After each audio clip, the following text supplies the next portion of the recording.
திருவண்ணாமலை கார்த்திகை தீப திருவிழாவில் 14,000 போலீசார் பாதுகாப்பு பணியில் ஈடுபடுத்தப்பட உள்ளனர்.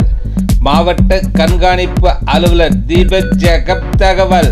திருவண்ணாமலை கலெக்டர் அலுவலக கூட்டரங்கில் அருணாசலேஸ்வரர் கோயில் கார்த்திகை தீப திருவிழா முன்னேற்பாடு பணிகள் குறித்த ஆய்வு கூட்டம் மாவட்ட கண்காணிப்பு அலுவலரும் கோபாடெக்ஸ் மேலாண்மை இயக்குநருமான தீபக் ஜேக்கப் தலைமையில் நடைபெற்றது. மாவட்ட ஆட்சித்தலைவர் பாஸ்கர பாண்டியன், எஸ்பி சுதாகர் ஆகியோர் முன்னிலை வகித்தனர். இந்த கூட்டத்தில் மாவட்ட கண்காணிப்பு அலுவலர் தீபக் ஜேக்கப் கூறியது, வருவாய்த்துறை சார்பாக தீப திருவிழா, கிரிவலம், சட்ட ஒழுங்கு உள்ளிட்ட அத்தியாவசிய பணிகள் குறித்து ஆய்வு செய்யப்பட்டது.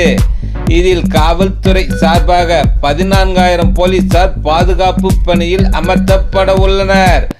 மேலும் 50 இடங்களில் காவல் உதவி மையங்கள், மாநகரின் முக்கிய இடங்களில் 700 கண்காணிப்பு கேமராக்கள் பொருத்தப்பட உள்ளது. போக்குவரத்து துறை சார்பில் திருவண்ணாமலை மாநகரை இணைக்கும் முக்கிய 9 சாலைகளில் 25 தற்காலிக பேருந்து நிலையங்களும் மற்றும் 120 கார் நிறுத்தும் இடங்களும் அமைக்கப்பட உள்ளது.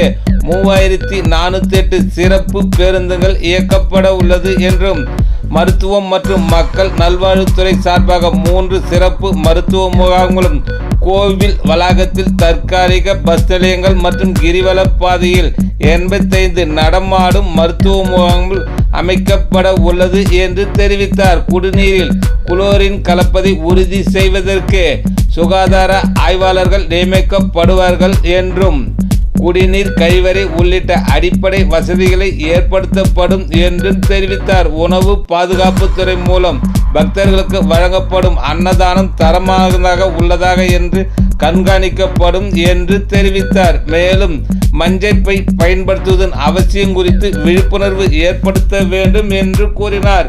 இந்த கூட்டத்தில் மாவட்ட வருவாய் அலுவலர் ராம் பிரதீபன், ஊரக வளர்ச்சி முகமை திட்ட இயக்குனர் மணி, அருணாசலேஸ்வரர் கோயில் இணை ஆணையர் ஜோதி, மாநகராட்சி கமிஷனர் கார்த்திராஜன் உள்ளிட்ட அரசு அலுவலர்கள் பலரும் கலந்து கொண்டனர்.